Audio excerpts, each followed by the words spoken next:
There we go. There we go. Welcome, everybody. Very exciting today. We're going to be playing game. Hopefully, we're going to be playing game 2 of our. No, we will find a way. Somehow, some way, we are definitely going to be playing game 2 of my matchup with Ron Juckett. We got Michael Canestrari, John Turnbull, Daniel Evanson, me, Ron. How was your week, guys? Busy. Good. Yeah. Good. Busy as always. My play closed after actually 10 shows, 10 sellouts, and standing ovations every night. Nice. I know I've told you guys off air what it's about, but I don't think I mentioned it on air last week.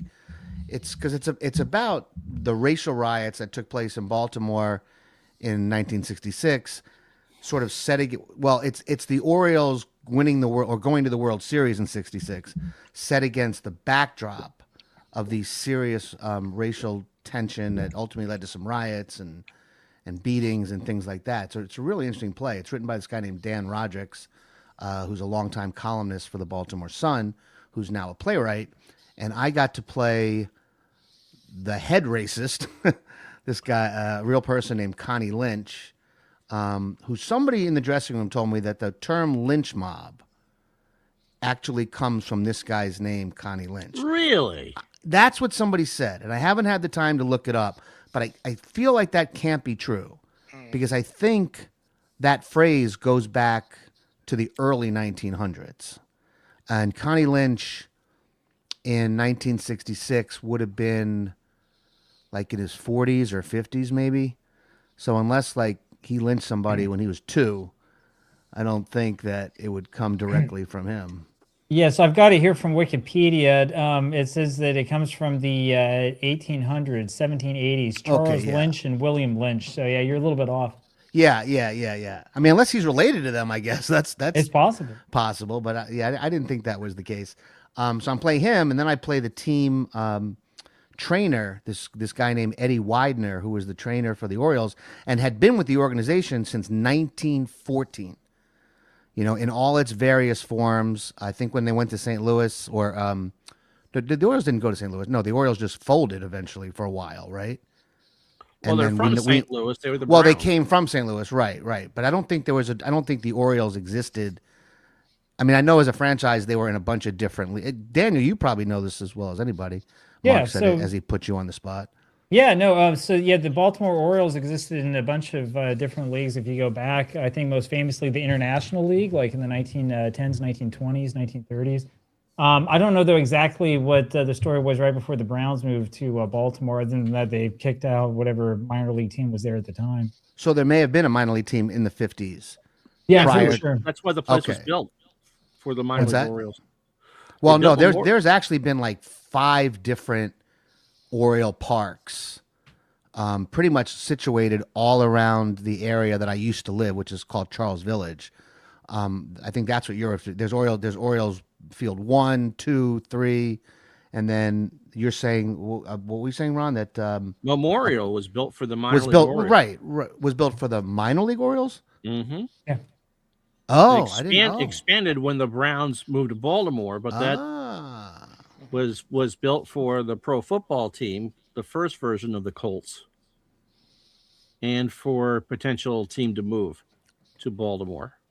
However, not to take away what you were talking about with the play, on the wives' tale is on December 8th, 1941, the St. Louis Browns were expected to announce a move to Los Angeles.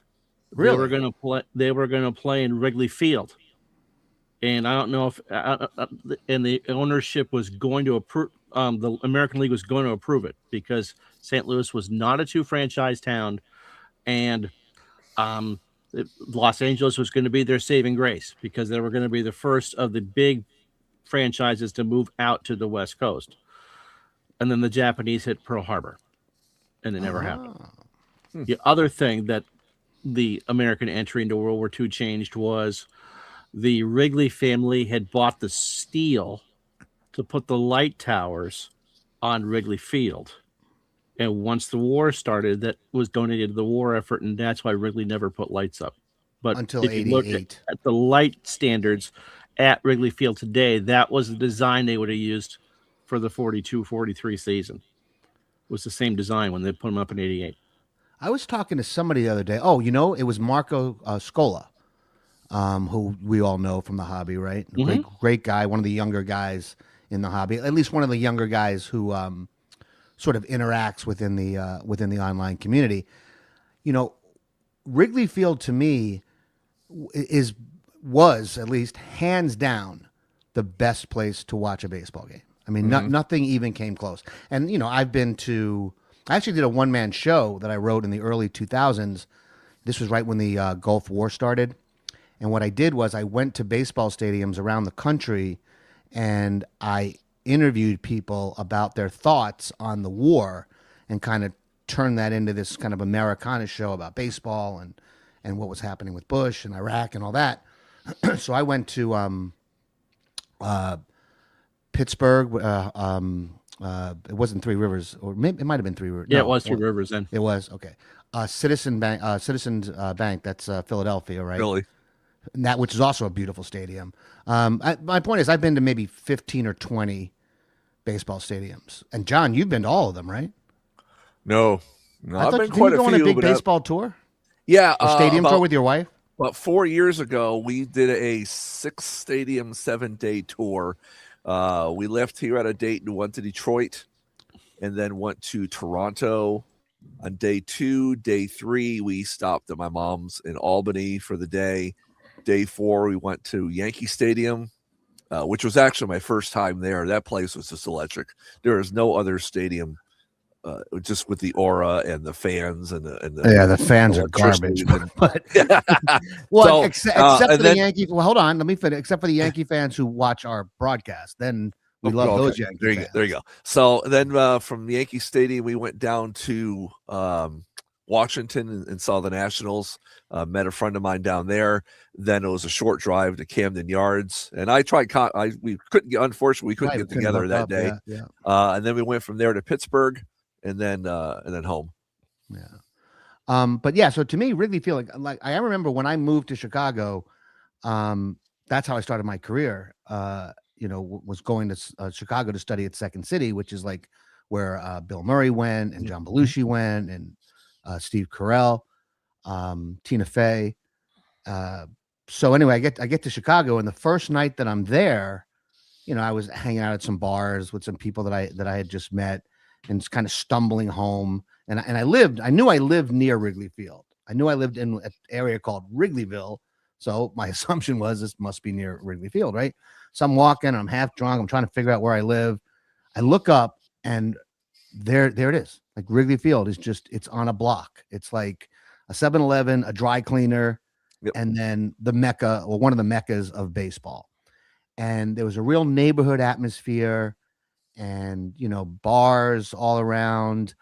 They had those bleacher seats that they had in center field, in the outfield. And then you could see from your seat in the stadium, that some people had erected their own little bleachers in the row homes that are across the street on not Waveland. I guess that would be Addison actually, and also Waveland. And it was just, and it's mostly day games back then. This is '89. What Scola was telling me is that basically it's all been Disneyfied, and that the whole thing is sort of owned by, what's the family that owns it now? The Ricketts. Yeah. And so that joy is just gone forever. It just same with Fenway. Fenway's the same. Same with Fenway.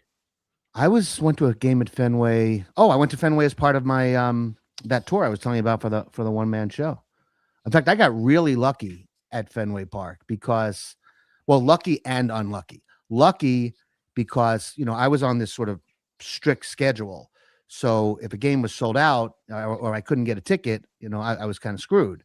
So I showed up at Fenway Park, and either it was completely sold out or whatever seats they had available were like $10,000 or something. And I turned to leave thinking, okay, I won't get to go to Fenway Park. And somebody called out, hey, we got an extra ticket. Do you want it? And it was this family that just happened to have, like, it wasn't like a hawker. It was literally just a family that just happened to have a ticket. So I got to go see the game. So the bad part of that was they were playing Tampa, and the Red Sox scored 9 runs in the first inning. And I think they won the game like 17-2 or something. So it didn't really have the drama that, but Fenway Park's a great, but to me, I think Wrigley beats Fenway. There was a point to that story that is gone for the rest of my life. I don't know what I was talking about. So what do you guys think of tonight's the final game of the World Baseball Classic? Who do you like, USA or Venezuela? I mean, who do you think will win? Not who you like. That gets into other issues. I'm kind of who's starting for the U.S. It's not a frontline guy. Skeens looked incredible. Well, he always looks incredible. Yeah. Yeah. But ever had a bad outing? Well, you got to realize this is the first high pressure games that Skeens has ever pitched in. So, well, I mean, he did pitch College World Series, but that's okay. not Yeah. Okay. the same thing. Yeah. But that's not this. I thought it was pretty neat that his military heritage. He paid for a lot of the Air Force cadets to come out and watch the team. Oh, that's nice. Yeah. Yeah. Nolan McLean is the starter for tonight. New York Mets. Mets rookie right-hand pitcher. So we have Sports Time Machine with us. Hey, Sports, how are you? I mean, I don't want to get into the whole thing, but the fact that USA is playing Venezuela is kind of interesting. There's some irony there. There's a little, like McLean, if Venezuela is winning, are we just going to sweep in with a Delta team and just take their manager? For those who don't know McLean, could that happen because we're down 3-2? For those who don't know McLean, he had a 3.32 ERA last year in 84 innings. This year in spring training before he left for the WBC, pitched in 1 game, 4 innings, 1 hit, 1 walk, 6 strikeouts, no runs allowed. Wow. Yeah, he's one of their top prospect pitchers. Yeah. They've got a bunch of them. Did everybody here watch the game? 75 pitch limit tonight. What's the limit tonight? Let's see. I know in the past they've had pitch limits for.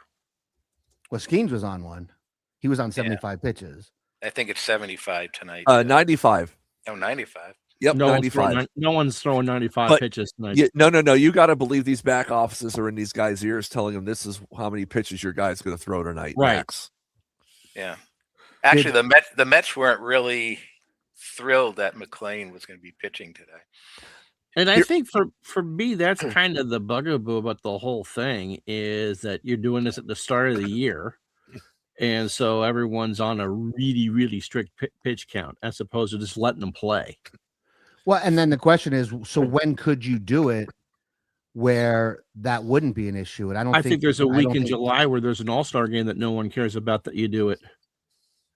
Wait, so you take all the best players that would be in that all-star game and put them in the World Baseball Classic instead? I would just shut down baseball for 2 weeks in the middle of July and do the World Baseball Classic then.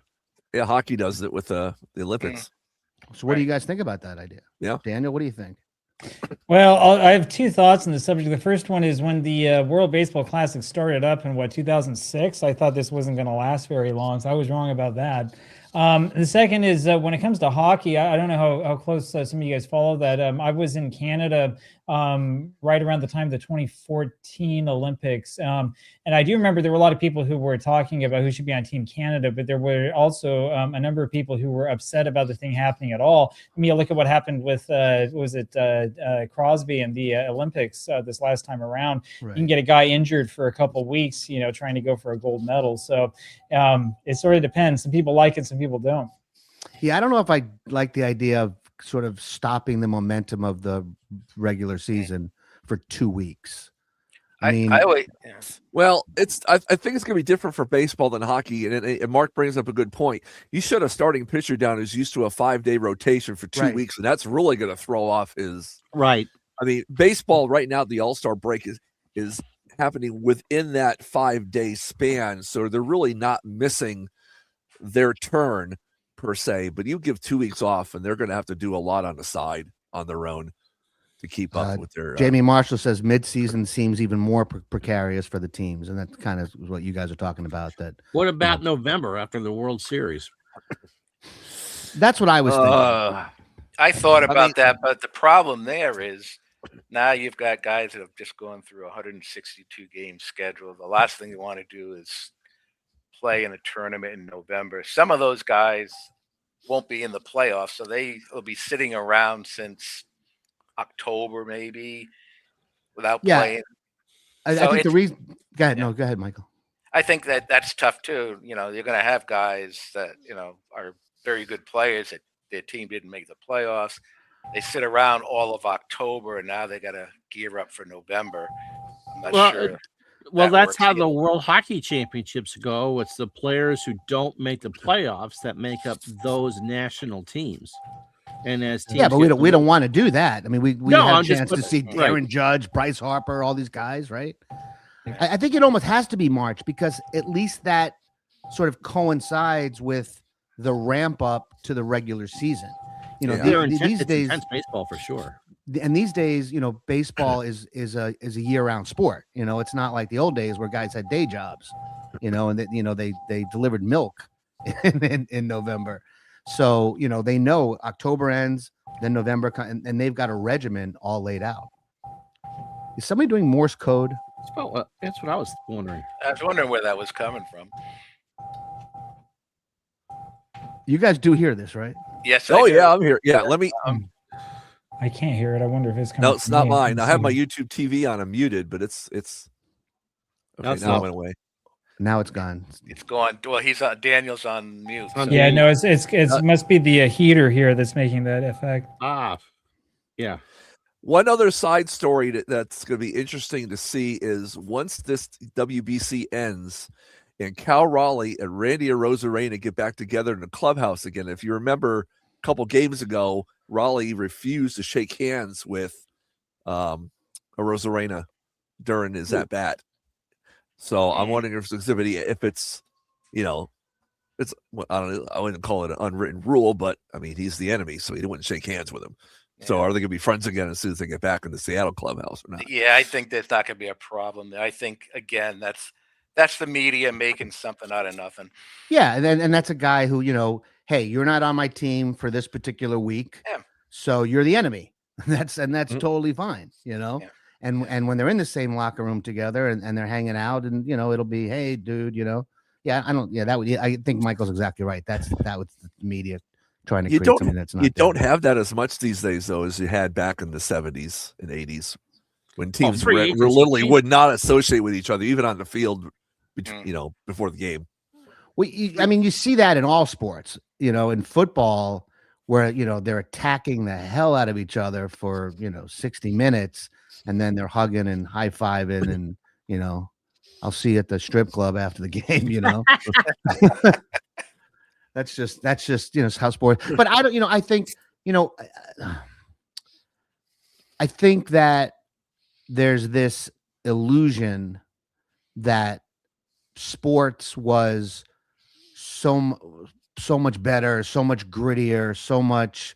I mean, the athletes of today are the best athletes who have ever played these sports, and they train harder and with more intensity and conviction than guys like Artie Donovan for the I don't know where I just get with Artie Donovan's name from the Colts. I guess because I've met him a couple of times, and he's a guy you look at, you just know he had beers between quarters, so there's a lot of that. Did everybody watch the game against the Dominican Republic? Yes. I saw the last pitch. Well, first of all, what do you guys think about that Dominican Republic style of play? The antics. Does it bother you? Are you okay with it? Daniel, what do you think? And if your Morse code is back, that's fine. Yeah, no, I didn't watch it. I've got to admit. So but you've heard about the Dominicans. I mean, they're bombastic, flamboyant. They're flamboyant, and they dance and that's their culture. That's what I think. That's exactly what I think, and I think it's kind of fun. Have you ever watched the Caribbean World Series? No, It is I a didn't party know for there 10 was one. It Oh, is a Japan's party the for same 10 way. days. It is You an say absolute Japan's- party for 10 days. Yeah. Yeah, I mean, Japan, the crowds are on in full throat almost the entire game.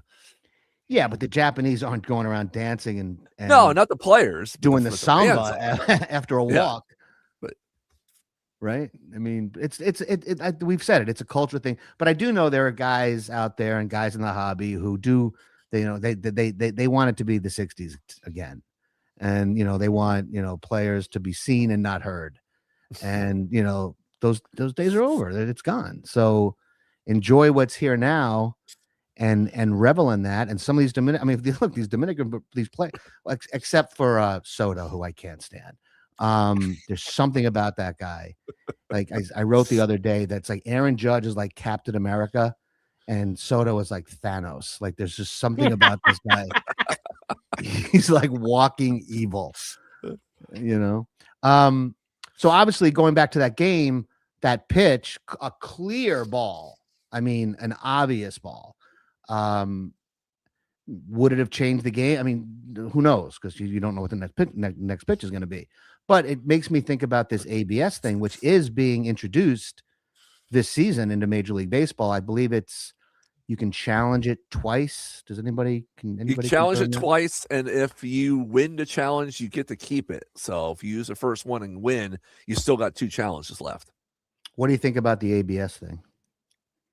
Well, Is I this like gonna be it. one of those? I hate it. I don't like anything No. to change ever in baseball. No, but I think what you'll see is you'll see them being used later in the game. I think they started it earlier in the game with spring training. Maybe they just wanted to test it out, go by your instincts. But if it's a high leverage situation early in the game, maybe. But I think you might start seeing it being used more later on in the game when a single pitch can make a difference.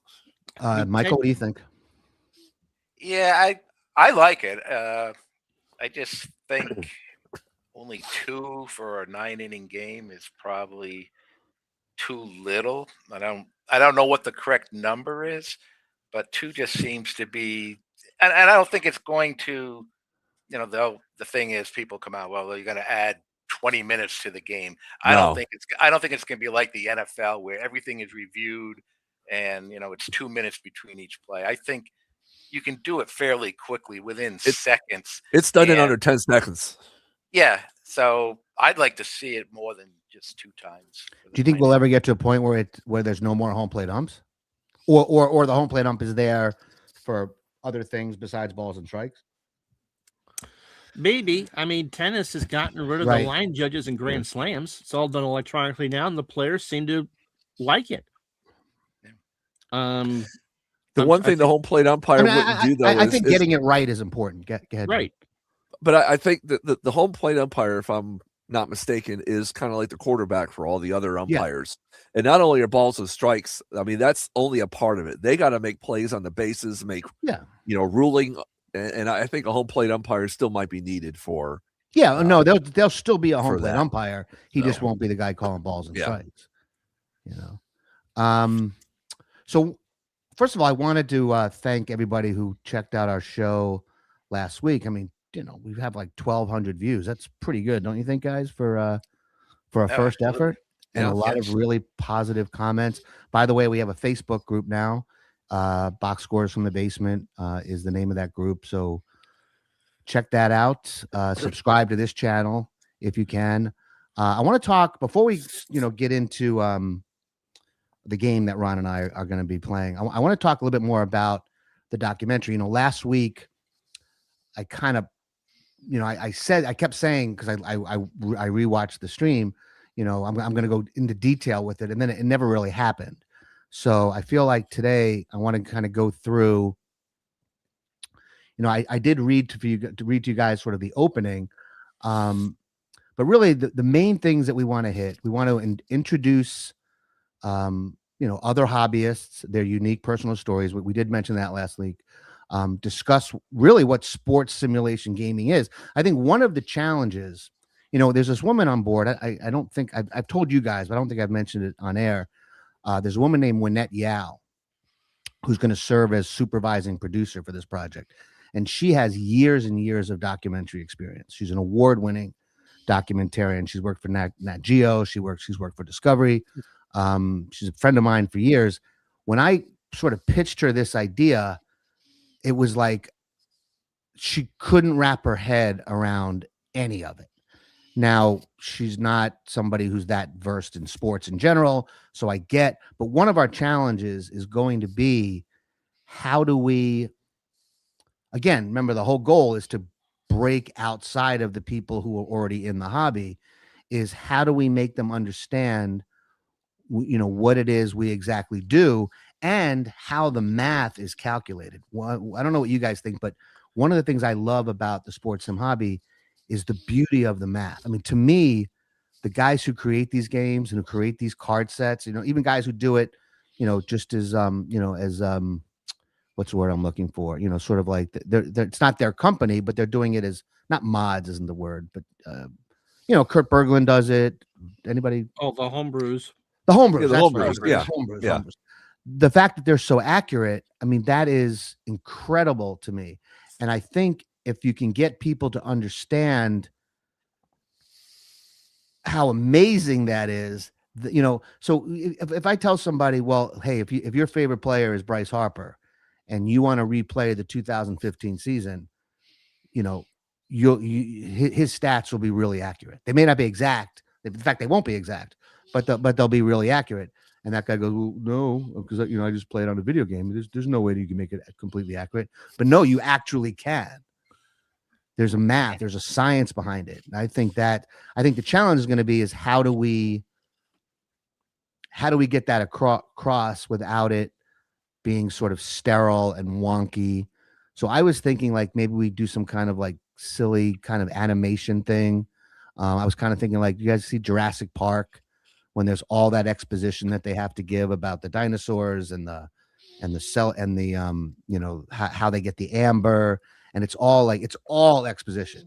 And it's the kind of thing that's so difficult to pull off in a film. And what Spielberg did and the writers did was brilliant, was they put it all in this sort of silly theme park animation. You guys are looking at me like you've never seen Jurassic Park. Are we talking like a Peter Puck type deal here? Or like, remember the Schoolhouse Rock? Yeah. Yeah. Kind of like that kind of approach. Make it funny, make it kind of, accessible. What do you guys think about that? Daniel, thoughts? Because you're giving me a look like you have no idea what I'm talking about. Oh, you're not on. Yourself. He was muted. Oh, I'm muted. There Sorry. you go. Okay, no wonder. I was about to say, I remember that part of Jurassic Park. Yeah, no, I think it's a good idea. I just hope I'm not the one who has to write the script and make it funny. That's all. Well, that's something else I want to talk about is in terms of writing the scripts. And I'll get to that in a second. Because that's a big issue with a documentary versus a narrative feature film. Obviously, we want to find celebrities, get them on camera. We don't want to overdo it. We really want to show, a lot of us are baseball guys, and we know that baseball is sort of the primary sport for a lot of guys in the hobby, or it was their way in for a lot of guys in the hobby, right? But there's so many sports out there, whether it's Schiavini's games and what he's doing the Olympics from 1906 or whatever it is. There's archery games, if I'm not mistaken. There's curling. Curling. Yeah. Yep, roller derby. Right. Yep. Roller derby. Right. Exactly. Yep. That's Downhill skiing. Play games have a roller derby game, or am I making that up? Yeah, Yes, I believe yes. Downey is a roller derby game, doesn't he? Yeah, Jason Graham has one too. So there you go. There's multiple roller derby games. There's pro wrestling games, which I always think is kind of funny. Play's got a good demo, derby demo, or whatever you want to call it, where you're crashing cars into each other. Well, Like you used to see. John's a game designer. I mean, I'm sure he could walk you through some of that. The math, you mean? Yeah, I mean Sure. Sure. How you come up with 14-year-old and me just passed out with a discussion of it's the math. No, but you're right. There's a lot of again, but that's the whole point. But that math is really important. You Oh, don't absolutely, have to it is. you don't want to get into cosines and square roots of and all that stuff. You're not trying to land a guy on the moon, but you still need to figure out how the hell it is you can make Willie Stargell hit 31 home runs, and whatever year he hit 31 home runs. That's a miracle to me. That to me is miraculous. Mark, there are two ways that's done. One is there are games for like History Maker, Baseball Express, if I can talk, shows you step by step. Here's how you give qualities to each player. Some games do that. They open the engine up and show you. And then there are people that, and I'm one of them, that like to reverse engineer games and get into the math and see what formulas are constructed, and to see how this stat got this rating and this stat got these number of slots on the card. And once you crack the code on that, then it's not hard to make a homebrew. I like that, cracking the code. That's the direction we should go in. I mean, it's not the Da Vinci Code. That sounds more interesting than math.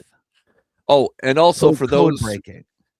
For those who don't know, I put the baseball score here in case of my name here. So those who aren't watching it, that can. You did. I'm sorry. You did what? The score of the game is right here replacing my name. Oh. If you didn't notice. So the game basically just started. Yeah. So actually, we're going into second inning, and the manager has not yet been extricated. No. Okay.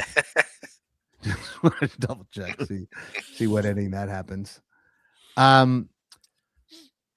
So we've got an email address for those of you who would like to, basically at this point in the production journey, and I may have mentioned this last week, there's something called a pre-launch. And a pre-launch is a lot of people, they give you their email address, and, you sort of store that someplace.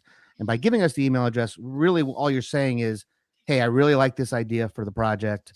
I'd like to support it somehow. And there's different ways that you can support the project when we get there. You can give us, look, we had 1,200 views last week. Theoretically, if all 1,200 of those people gave us $50, that would be more than half of what I believe would be our entire budget for this documentary. Because I think this documentary can be made for around 100,000. And I'll talk about where that number comes from in a little bit. I mean, it's certainly not an exact number, and it is a little tricky with the documentary. And again, I'll explain that. But so that's what we're going for, is just, to make you aware of the project, to have you on our email list, our pre-launch list. And then as we get closer and closer to the launch, you'll get email updates telling you that we're on Kickstarter or wherever we land. And, we're going live with our fundraising on May, blah, blah, blah, blah, blah, at noon. Please support us immediately, because that's really important for a project like this, is that, and any crowdfunding. I've mentioned that I've got a friend who's a game designer, a board game designer, and they just did a really successful launch for a World War I game that he created, that actually somebody else created, but his game publishing company is releasing. And he said the big thing was, don't launch your campaign, your fundraising campaign, too soon. Build up your database, build up your names, so that when you do launch, all of a sudden, within a few hours, you've got whatever it is, 15,000. I don't know what the number is, but significant money, because that begets more money. And it helps. And this I did mention last week, but it helps sort of with the algorithm that'll get you higher on the list. And then people who may have never heard of Box Scores from the Basement, they go to the site, and they see the pitch trailer and all that, and then they contribute, and you're off and running. So if you could, John, you want to give them the email address? Sure. The email address is playball, PLAYBALL, at boxscorefilm.com. Yep. Playball at boxscorefilm.com. Just write, say, hey, here's my email address. I would love to find out more about this. I would love to be on your pre-launch list. If you want to include for now an anecdote about maybe how you got into the hobby, or anything you want to add, for now, that'll be the place. Eventually, we'll have another way for you to do that on the website. But for now, again, if you'd like to support the project and you think you might want to help with a play, and it might be you give us $10. It might be you give us way more than that. That's we'll. And there'll be perks, and you'll get this at this level and that at that level and all that. But go to Playball at boxscorefilm.com, and send us an email. For So I'm looking 100,000, I will say nice things about the Yankees on my next stream. for 100 grand. 100 grand. Yeah. Okay. All right. Yeah. Who's the Michael- guy who? Who's the guy? Michael Bow, right? Is that his name or Sports am Time I Machine. right? Yeah. Oh, that's Sports Time Machine. Yeah. I'm expecting DeRosa to boon it before the end of the night. What does that mean?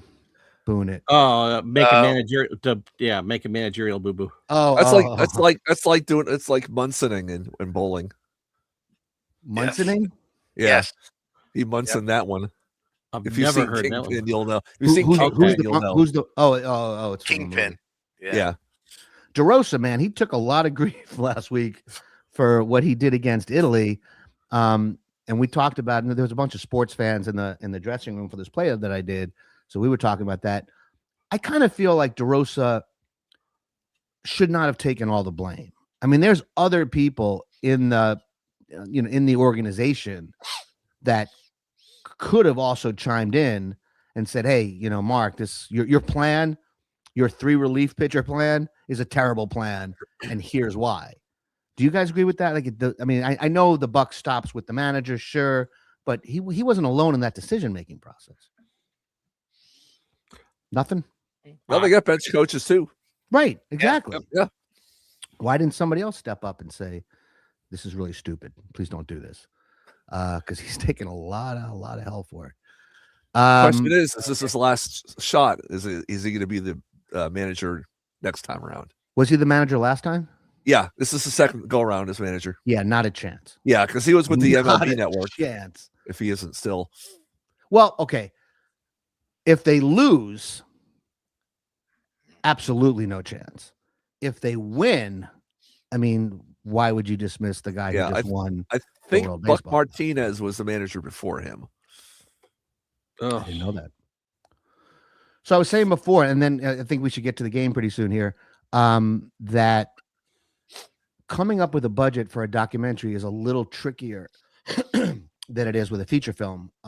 With a feature film, you have a written script, and that script will kind of help you figure out what your costs are going to be because you've got locations, how many actors you need per scene. The general rule in film is that a 1 page of a screenplay is about 1 minute of screen time. So if you write a screenplay that's 110 pages, that's 110 minutes. And then you just calculate, what you need to make that happen. And then there are some documentaries that are pre-written and they are scripted, but like Ken Burns stuff is obviously scripted. I mean, you can't just wing that. And then you use your interviews to sort of fill out your script. In our case, it's going to be more likely the other way around, right? Where we go out, we get the interviews, we talk to people. We have the personal stories of people like Ron and others that we communicate with. And then that becomes sort of the driving force behind, Daniel, you said before about scripting these, funny things for understanding the math. Yeah, sure. Things like that, interstitial things like that could be scripted, but a lot of this documentary won't be. And so when you start trying to calculate a budget, how many travel days, size of the crew, how far are you traveling? We want to go to conventions, right? But do we want to go to 2 conventions? Do we want to go to 8 conventions? There's a lot of decisions that have to be made. I think when we get there, guys, tell me if you agree with this, that what we do at some point is we take a hard look at that 7-page treatment and we go through each beat and we say, okay, how do we get this? The math stuff. How do we get that? Small time game developer, smaller size game developer, I should say. How do we get that? And then we just kind of put it together from there. But I know what a crew will cost. I know that you're going to spend about $1,500 to maybe $2,000 a day for your camera operator, and that's going to include the cost of the camera. Basically, he'll bring his camera. The sound guy is going to be about $1,000 a day, so that's $2,200. And by the way, for some of you, it just occurred to me. They're like, who is this guy, Mark Unger? Like, well, why is he telling me? Like, what does he know about any of this stuff? You know, I've got a series on. I've been a filmmaker for decades now, I guess, and I have my wife and I have a show we created called Thespian. That's on Amazon. It's on Tubi. It's on a bunch of platforms. There's like 1 million platforms worldwide, you know. But also we have a YouTube channel for it, Thespian series. So if you want to check out the YouTube channel and you can actually watch the episodes there. We decided at a certain point, originally we were exclusively on Amazon, and we decided at a certain point that we really just wanted to get the show out to as many people as possible. So we have it on a YouTube channel, Thespian series, like / Thespian series, and you can see the work. You know, it's different than a documentary, but it's still all storytelling, right, guys? It's still Right. Oh, absolutely. It's still about understanding, narrative arc and all that stuff.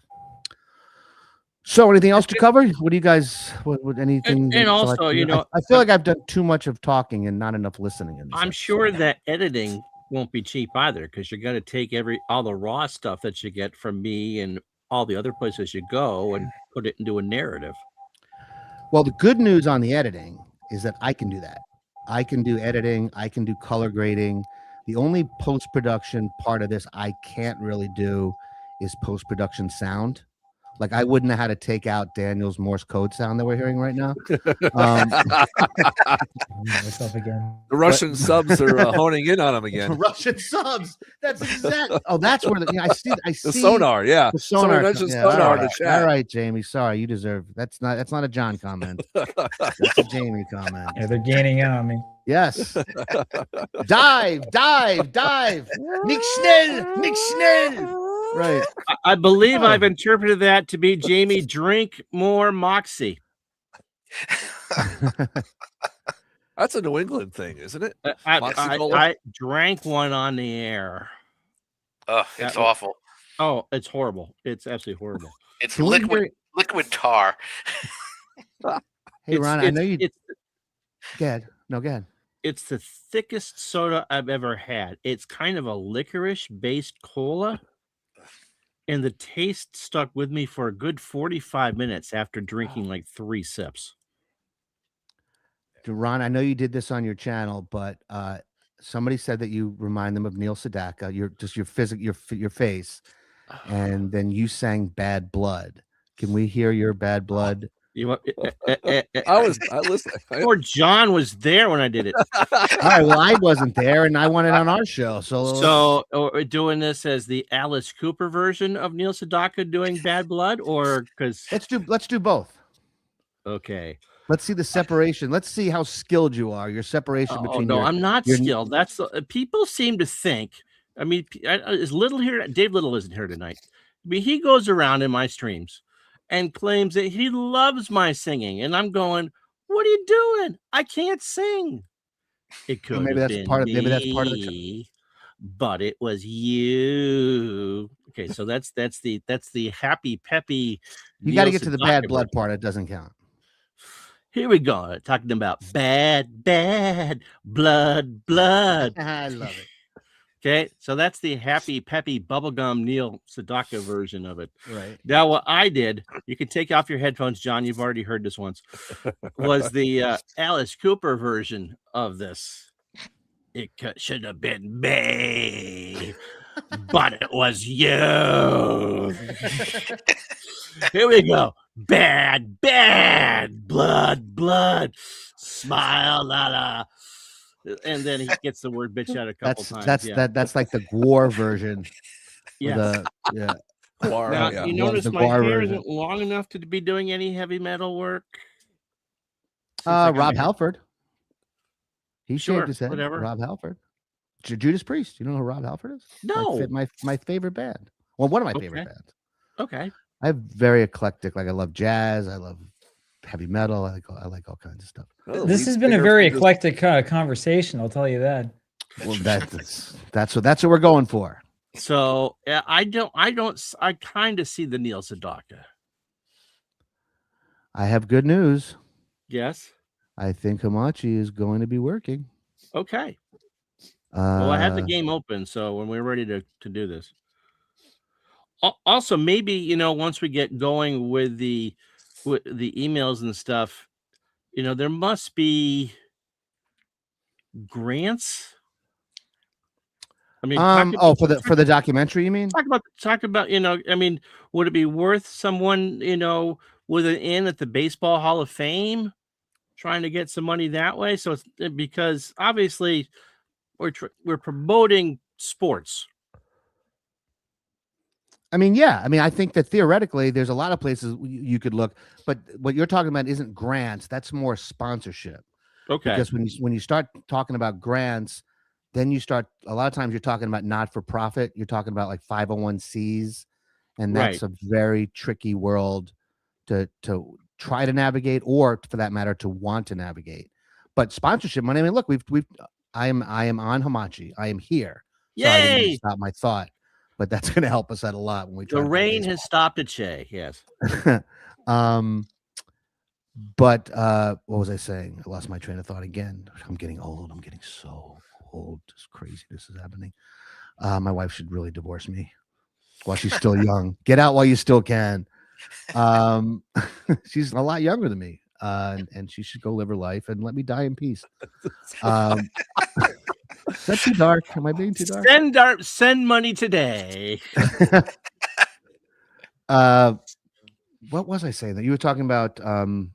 Oh yes, sponsorship. So yeah, we talked last week on the show. John Herson is interested in being supportive, and again, I want to qualify that we don't know exactly what that means. Right.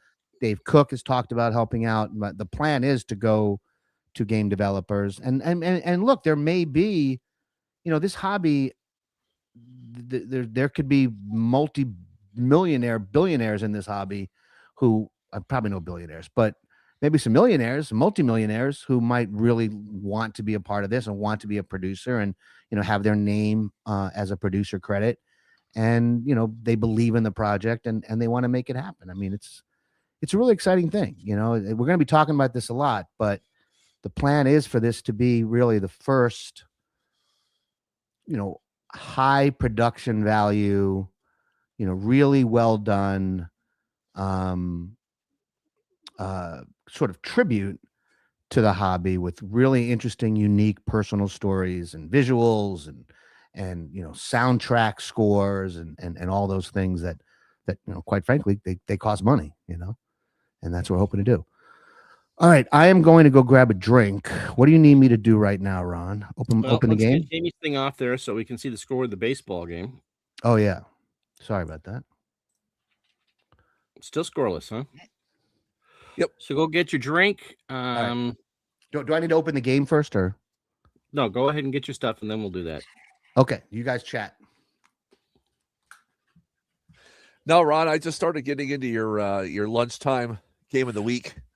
It seems like the Yankees are 2-0 now that I'm in attendance in the chat room. So that was 2 wild games you had on your doubleheader. And that's the interesting thing. I mean, we did Memorial Day. We've reached Memorial Day in 86, and we had we had 2 very, very different games that had the same outcome. A 10-inning home team walk-off. The first game was the Yankees in California, and it was no one could hold the lead. Bullpen blowups galore. 10-9 was the final, right? Yes, it was a walk-off. It was a walk-off hit or one of them was a walk-off walk, I thought. That was the second game. Okay. So the Yankees won 10-9, and they're in first place in my replay, by the way. The Red Sox are dead last, which kills me. And so the next game we did was San Diego and Montreal. Mm-hmm. And that was a pitcher's duel. I believe Dravecky threw a 3-hitter through 8. Yeah. Just completely opposite. Pitchers duel. Jay Tibbs and Dave Dravecky are throwing zeros, and it was 1-0 going into the 9th. And we had and it became 1-1, and Montreal walked it off in the 10th on a bases loaded walk. Because one of my viewers said it was a full count. I don't know what we tried to do, but did I try to squeeze? No, it wasn't that. No. But somehow we knew that it was a full count. And someone said, take take it. What's the worst that's going to happen? And the no, it wasn't Gossage, but just two very different games that ended up with the same walk off by the home team in the bottom of the 10th inning. Wow. I think one of the challenging things overall is trying to explain this to people that we're playing these games, but we're not trying to personally win, because if you're playing solo, you might have a team that you prefer to win, but you're also trying to play fair. And so when you're explaining the concept of game playing to somebody, it's not a case, well, if you're playing solo, how do you lose? Well, you really don't. And I talk to me about that, because I think that's going to be a hurdle to get over. It's not just, recreate history for the team, but trying to explain, we're playing these games solo and it's like, that's the point. What I miss? We talked about my doubleheader there, and then trying to figure out how do you think would be the best way to get across to the non-sports gaming community the fact that, because a lot of this is solo, that when you're playing a game, you're not necessarily playing a game to win. You're playing more. Sometimes you're playing more for the result, as opposed to, I'm playing Scrabble against Michael and I want to beat Michael. But wouldn't you say even when you're playing solo, you still you pick a side? Maybe you don't on your channel because you are playing. No, when I'm entertainment. When I'm not streaming, right? I mean, yes, there are teams when I'm playing that I want to win or would like to win, but I play fair for both teams. And so, but trying to explain that to, look, if I'm doing a Canadiens or an Islander game, yeah, I want them to win. But if they lose, it's not a big deal. And so trying to explain to somebody that may not be familiar with, if I'm playing a game, I don't think you understand where I'm going with that. No, I do. I'm just thinking about it's you're still vested in wanting to win. Right. But what's lacking is what we're doing now, which is right. What you and I are about to do. Like my goal is to crush you like a bug. That's my goal. My goal is to beat you 4-0. It's amazing how I've switched out all of your players for the 28 Red Sox and the 62 Mets. Good luck with that. Right. I got a quick story, talking about that. Open up the game, Mark. Okay. And I am playing this 2040 Major League Baseball season in History Maker Baseball. And I'm about to play the Pirates against the Red Sox. I actually manage the Red Sox. I've got 5 or 6 guys in the community that have taken teams. For all you Pittsburgh Pirate fans out there, all you have to do is wait to 2040. The Pittsburgh Pirates currently in this league have a 19-game winning streak. And I'll be playing them against my Red Sox. I've played a lot of the Pirate games, so they've kind of become my favorite, but I want my Red Sox team to win, but I'd like to see the Pirates winning streak also continue. So I've never had a 19-game winning streak in any game replay that I've ever played. So this is that's pretty really fascinating. That's the leap set, right? That's the leap set. Okay, and for those who aren't familiar with that, correct me if I'm wrong, Paul Skeens is still carded. Yes, he actually pitches for Arizona. Jackson Chourio is one of the superstars on the Pirates. He leads the league in home runs. Now he's figured in 2040, I believe he would be 38, 39 years old, based on his age today. But it's a fascinating set. 32 teams. They expanded the major leagues to 2 more teams. And I'm playing this co-op league that I created. 2,592 games, started in October, and we're approaching 500 games played in the season. That's incredible. The Pirates are 24-3 in the North Division, and unfortunately, the damn Yankees are 22-5. So they're not running. They're not running away with. They're not running away with the division. But it's fascinating. Miami is in first place in their division. Las Vegas is 22-8. It is a really fun set. And like I said, I've got about 6 guys that watch this show, part of the play community, that are running teams for themselves. And they're also helping play some of the other series to help get this thing, rolling, keep rolling. And it's been real fun. It's a lot of fictitious players, but it's the unknown of all these players. You just don't know what you're gonna get out of these players. So it's been a fascinating project, and I look forward to getting that done. So it's tough, like, for me to play this next series. I want to see the Pirates continue, but not at the expense of my Red Sox, because I'm right around 500, and I'm like 13 games behind them. So I need to get going. Speaking of future stars, I got one question before the game starts, and this is baseball related, and in the chat can chime in on this. I'm in a Diamond Mind baseball current season league, and I've got the rookie draft coming up on Saturday, and I have the number 1 overall pick of the rookie crop from last season, plus whoever gets tossed out from others' rosters. But I have the choice between Roman Anthony and Nick Kurtz. Who would you take? Roman Anthony. Yes, definitely. Keeper league? Yes. Yeah, Roman Anthony.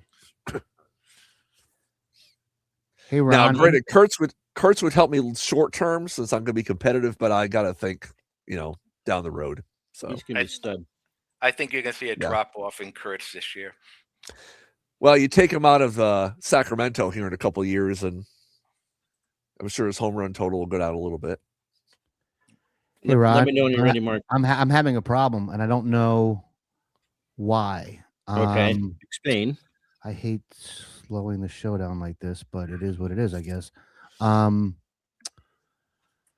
So what you sent me isn't a folder. It's a zip. You have to install it as. Oh, it's a zip. Okay, it's a zip. On. So install it like a season. All right, hold on.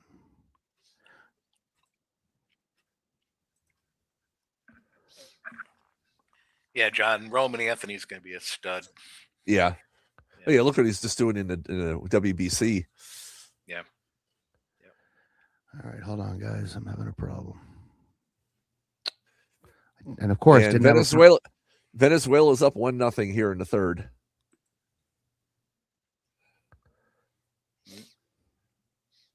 They have runners on first with 1 out. No, I take that back. The U.S. is up now in the bottom of the third. Not bad. U.S. has a runner on first. So the potential international incident is still on.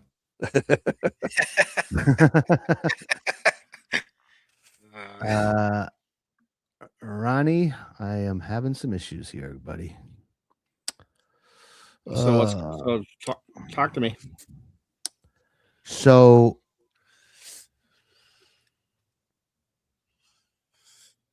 it's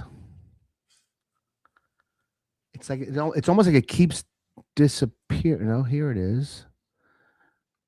Yeah, it keeps.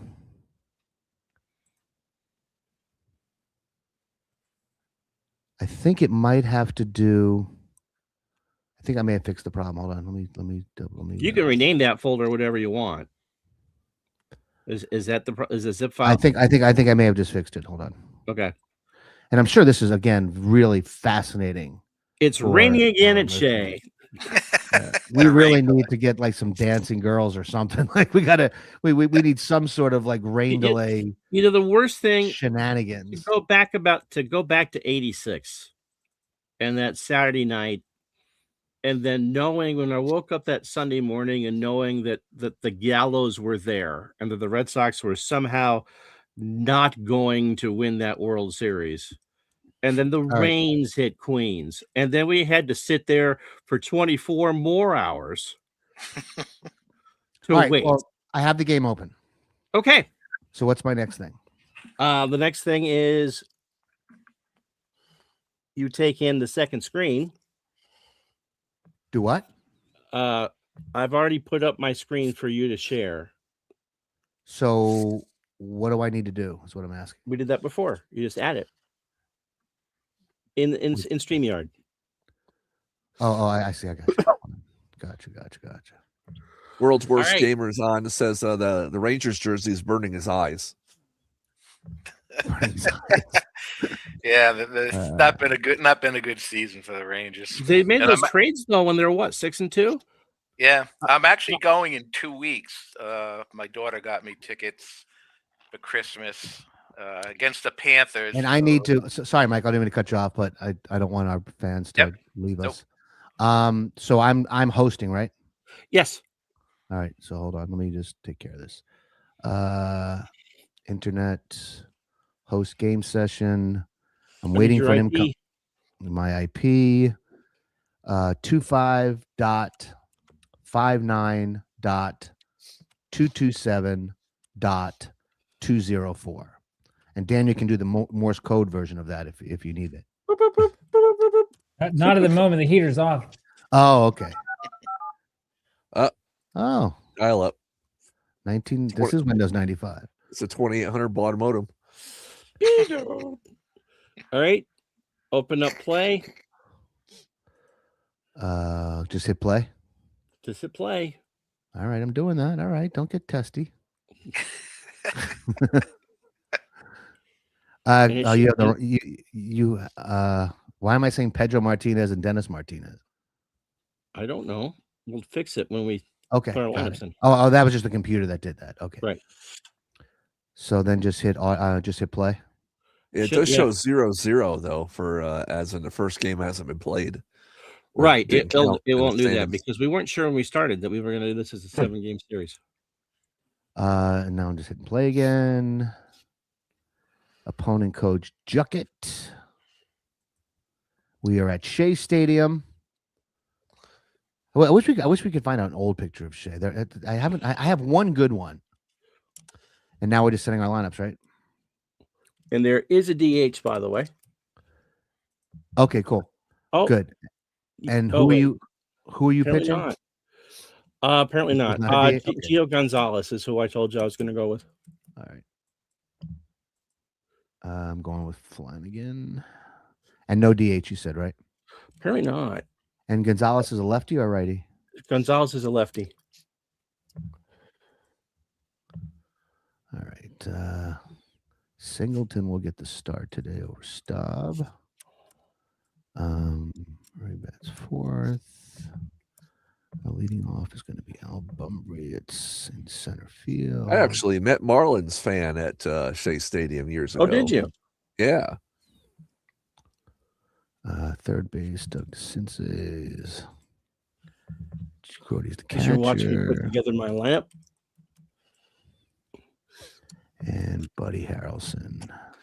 We should get a couple of these stadium pictures with an orange dot right behind home plate. All right, my lineup is done whenever you're ready. Yeah. Oops. I got a runtime error. That's not good. Ugh. All right. Well, you know what? These are the trials and tribulations of head-to-head online play. We're gonna stick it out, and we're gonna if we're here all night, everyone's gonna stay with us. It's considered a rain delay. Still raining in New York. People don't really like rain delays in sports sims. In fact, people ignore rain delays in sports sims. All right, let me you join think- the session. If you bought one of those tickets, there's some stadiums now that have all you can eat concessions built into the price of your Yeah. ticket. Ron, what do you need from me? The IP again. Okay. 25.59.227.204.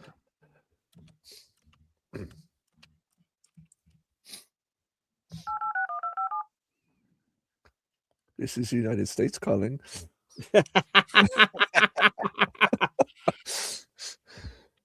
All All right, but I'm not seeing. Do I have to close my game and reopen it? Yeah, because I had the runtime error. Okay, then I have to do that first. Hold on.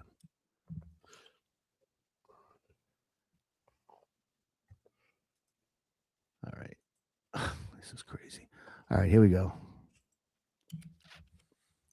Baseball 2026 is now open. Stick with us, folks. This game is going to be epic. Do not go anywhere. Do not touch that dial. It's that or I start singing Pat Boone. Internet. Host game session. All right. You need the thing again? 25.59.227.204. You got it.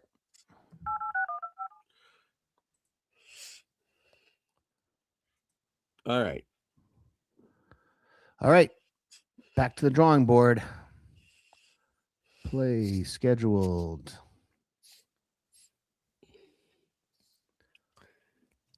The regular season starts in 9 days. Hard to believe. Orioles are going to be good this year, guys. They'll be below the Yankees in the standings, though.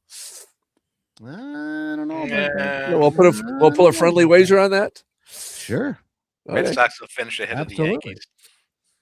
And the Red Sox are right in the mix. Definitely.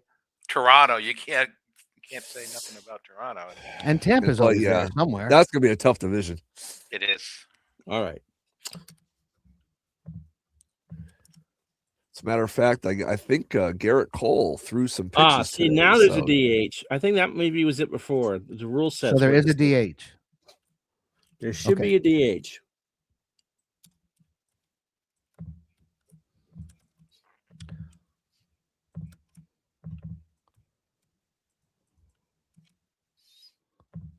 No, I don't have a DH. I do. I don't.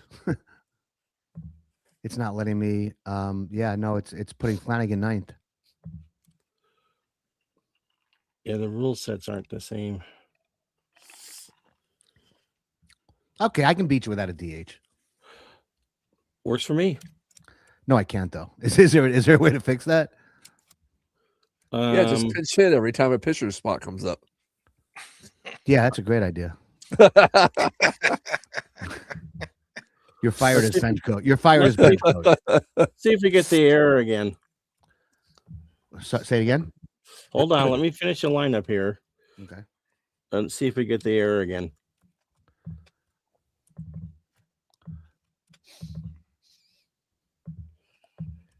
And this is the day the show dropped from 1,200 views to 17.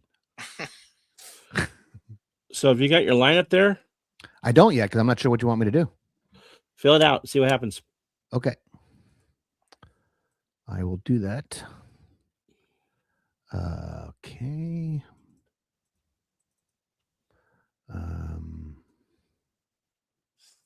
But there should have been a DH. There is. His name is Mike Flanagan. Shohei Ohtani? Okay. Oh wait, I gotta take him out of there.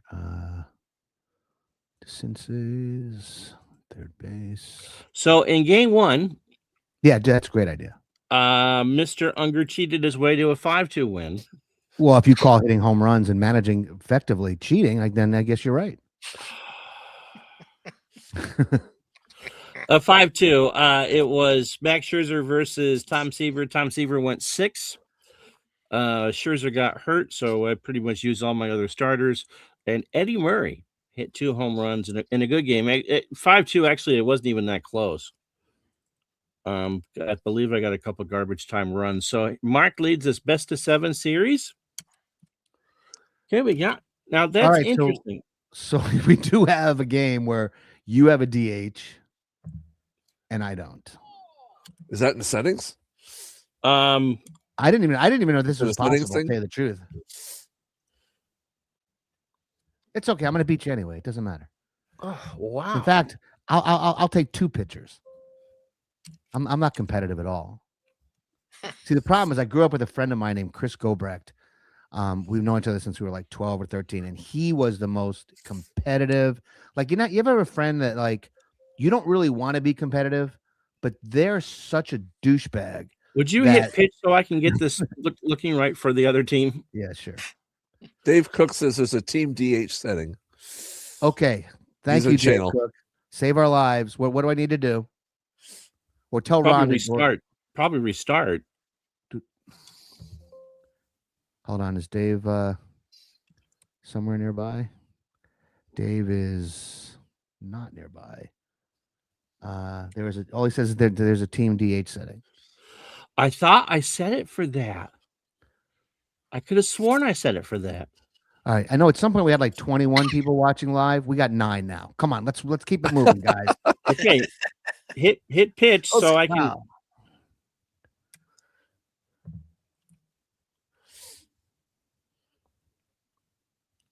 What am I doing? Hit pitch. Oh, okay. Got it. Here we go. We're underway. Mike Flanagan was a pretty good hitter, by the way. I don't think so. 23-9 for the 79 Orioles, a 3.08 ERA, 265 2/3, 245 hits, 23 homers, 70 walks, 190 RBI, and apparently Unger is channeling his inner Earl Weaver and doesn't want a DH tonight. He'll have one for right. game I'm 3 old in school. Boston. Trey Turner, 284, 11 homers, 45 RBI. And Flanagan struck him out. That's how this one starts. Yeah, I guess if I can pitch a no-hitter, it won't matter if I have a DH or not, right? 304, 20 homers, and 94 RBI. Keep dreaming there. Hey, if anybody could do it, Flanagan won the Cy Young that year. Ground ball to Murray for the out. Here's a lineup for the Juckets. Just want to point out, I'm only 25 outs away. It'll be wow. It'll be Trey Turner leading off at short. Johnny Damon in center field will bat second. David Ortiz, the DH today, is going third. Manny Ramirez in left will clean up. Bryce Harper in right will bat fifth. Ryan Zimmerman at first will bat sixth and play first. Anthony Rendon, a career high 147 games. At third will bat seventh. Daniel Murphy at second, batting eighth, and Jason Varitek will catch and bat ninth. Mike Flanagan can give you 125 pitches. That should be enough. He could actually throw a no-hitter. Cleon Jones, a 4-4 in left as we set Mark's defense. Al Bunbury, a 7-5 in center. Ken Singleton, a 5-8 in right. Doug DeCinces is a 5 at third. Bud Harrelson, Pete Rose's best friend, a 7-6 at short. Felix Bian is a 7-7 at second. Eddie Murray at 8 at first. Jerry Grote at 8-7 behind the plate. And Flanagan, an okay fielder, a 6 with a .957 fielding percentage. Ortiz into right. Singleton going back. Makes the catch. Rusty Staub played game 1. 24 more to go. 24. 3 up, 3 down. We go to the bottom of the first. No score for Gio Gonzalez. 15-9, a 2.96 ERA, 201 innings, 158 hits, 21 homers allowed, walked 79, struck out 188. Mark's lineup: Al Bunbury leads off in center field. Felix Millan is at second. He'll bat second. Ken Singleton gets the start in right instead of Rusty Staub. He'll bat third. Eddie Murray, who had the 2 home runs in game 1, cleans up at first. Cleon Jones in left will bat fifth. Doug DeCinces at third will bat sixth. Dave Lando. Sorry. Jerry Grote behind the plate batting seventh. Bud Harrelson at short bats eighth. And Mike Flanagan, who went 0 for 30, who did not bat in 1979, will bat ninth. In the most strange game of all time, with only one team having a DH. Here we go. Anthony Rendon is a 7 at third. You guys are guys in our hobby who right now they're having apoplectic fits. Like, how could you guys possibly play a game? Right? You know that there's guys out there thinking, or at least they will when they see honestly, it. But you know what this I'll tell you what I'm thinking. I'm thinking this is like in 1980 when Earl Weaver would put out lineups using pitchers as designated hitters, so that he could save the space in the lineup depending on whether the pitcher was righty or lefty. So that's kind of what's going on here, except you made a mistake and did it wrong. Thanks, Daniel. I'll accept that. Trey Turner is a 6. All I know is I am only 8 innings away from a no-hitter. There's a 6 and a 7 at short. Daniel Murphy is 6 and a 7 at second. Ryan Zimmerman is just as bad as David Ortiz. He's a 3 at first. Jason Veritek is 6 and a 3 behind the plate. Gio is a 7 with a 1,000 fielding percentage. Bumbry at 285, 7 homers and 49 RBI. Struck him out. 1 away. Felix Beyond, 290, 3 homers, 37 RBI. There is a ground ball base hit past Turner. Felix. There we go, buddy. Choking up on the bat. Remember that? That's what he like choked up. Looked like he basically started to the barrel. running back to home plate and then ran back to first. He's taunting me. For Ken Singleton, hitting 295, 35 homers, and 111 RBI. I definitely think the Ungers, as Singleton hits a ground ball to Rendon, he'll go to Murphy for 1, Zimmerman for 2. 5, 4, 3, and that'll do. After 1, it's the Juckets nothing, the Ungers nothing. I'll be willing to do by the way, producers, just so I didn't say this before. If we would love for you guys to stay and watch the whole thing. If you don't feel like doing that, don't feel like you've got to be compelled to be here to watch the whole thing. But that's completely up to you. If you'd like to be here, this is going to be a lot of fun. Now, this is pretty compelling to me. The viewers have to stay. The people on the screen, you guys can go though if you want. But I would be willing to do the next dibs. I'll take the 78 Yankees and 90 Reds mashup. Oh, that's too good. That's too interesting. All right, here we go. Manny at 308, 43 homers and 130 RBI. Yeah, King of the Hill tournament. That is into center field, and there goes the no-hitter. I almost had it. It was close. Just a bit outside. That was worth staying around for. So here's Bryce Harper at 319, 29 homers, and 87 RBIs. He had bat at the right now in the World Baseball Classic. Bregman's up right now. Line drive to Mian makes a leaping catch, 1 out. For Ryan Zimmerman. What's the score in the Classic? 1-0 Venezuela, bottom of the 4th. Wow. Schwarber's on first with 2 outs. All right. Zim at 303, 36 homers and 108 RBI. What? Me. What do you mean? What? It's a stolen Manny base. Ramirez just went on his own and got thrown out trying to steal. That's a setting. That's Manny being Manny. That's Manny being Manny. There was no way in purgatory that I was sending Manny Ramirez there. 2 out. As Manny has paid Mike Flanagan to get him out. So it's a 2-strike count to Zim. Fly ball, shallow left field. Harrelson going out. Cleon Jones coming in. Cleon makes the catch, and we're through an inning and a half. The Juckets get a hit, and the Manny was being Manny. No runs, no errors, no score. So Eddie Murray, the big game 1 hero, 295, 25 homers, 99 RBI.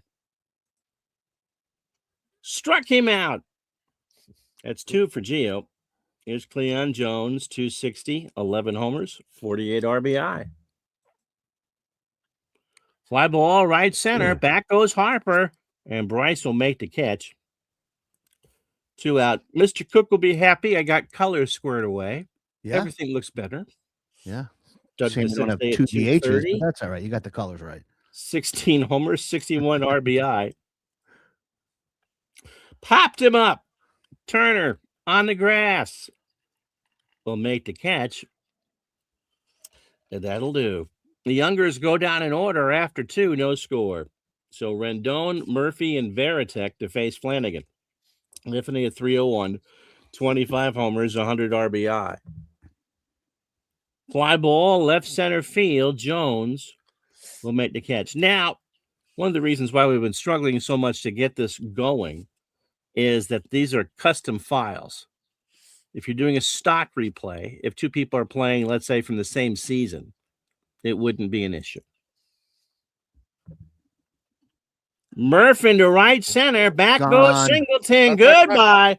That's off the scoreboard. And for the first time in the series, the correct team has the lead. That's because Flanagan's tired from having to take batting practice. Excuses, excuses, excuses. I'm just telling you, that's what happened. Would you like some cheese with that wine? Thank you. Thank Jason, you, folks. That was a monster home run. That Yeah, was. That ball that was somebody's child. What's the line from Bull Durham? That ball should have a flight attendant or have a stewardess or something. Such a funny movie. Jared Tech at 296, 18 homers, 73 RBI. And he draws the walk. Now, Mian is going out there to have a conversation with Bunbury. This He's is saying, strange. can you believe we don't have a DH? Who's this? Here's this weird manager. Turner is 0 for 1. Opening 9 for Flanagan, 31 pitches. Home run. 0 for who? 2-0. Wow. Venezuela hit a home run. Will Abreu. 2 to third for Flanagan. The run was earned. The 2 hits, the home run from Murph, a walk and a strikeout. There's a ground ball to Harrelson. Should be 2. Mian for 1, and Couldn't get Turner and Flanagan share a sandwich, and Turner beat it out. 2 out for Johnny Damon, who's 0 for 1. Turner goes to throw down to somebody, and that is not in time as Turner steals the bag. It looked like anybody was covering. You're too worried about who's the DH. Right. There's a base hit right base hit. field. Singleton's grab it. Turner is around third, Oh, score. and he will score, and Jucket's up 2-0 for David Ortiz, who's 0 for 1. He walks. Come on, Flanny. He committed suicide. You guys know that, right? Yeah. Oh, wow. Very sad. Very sad. So we sent Mr. Unger a carton of Chesterfield vapes. Feel Thank like you. Earl Weaver and smoke Chesterfield. Manny singled and then tried to steal second on his own his first time up. First and second, 2 out. Ground ball pass to Oh, this is Sensei not down the good. line. and left. Oh, to the Jones wall. Can't get it. Damon will score. Ortiz will hold at third, and it's 2-0. That's 3-0. 3-0. Okay. And manager Unger has been seen trying to sip from the flask in the dugout in secret. Not even in secret. I don't give So a is crap. it Daddy I don't Bo give or a crap. It's Shaker for you? 1973 or 79. I can do anything I want. I could sip from my flask, hit my kid. I can do anything I want. You hit No, your kid, you walk across the shag carpet to fix the rabbit ears, right? Jim Leland, exactly. Jim Leland smoked in the dugout. Oh, sure. Yeah, he did. Oh, yeah. Yeah. Bryce Harper is 0 for 1. Struck God, him out, and the inning's over. Needed that. Not before the Juckets get 3 runs on 3 hits. The homer from Murphy and the big 2 RBI from Manny Ramirez after 2.5. 3-0. Me. I just did the ridiculous color thing. There's 2 outs, guys on second and third. I get a strikeout and I go, needed that. Really? You needed that? No kidding. How many times does that happen in watching sports? Grody at 256, a homer and Overstating 32 the RBIs. obvious. Fly ball, left field. Manny will make the catch. 1 out for Bud Harrelson. 258, 12 doubles, and 20 RBI. Got him. Gio on fire. Now, here's Mike Flanagan. I think he's going to have to hit here. He won the Triple Crown in 78, so he's the perfect guy for this. Apparently, Mr. Unger has found the flask early this evening.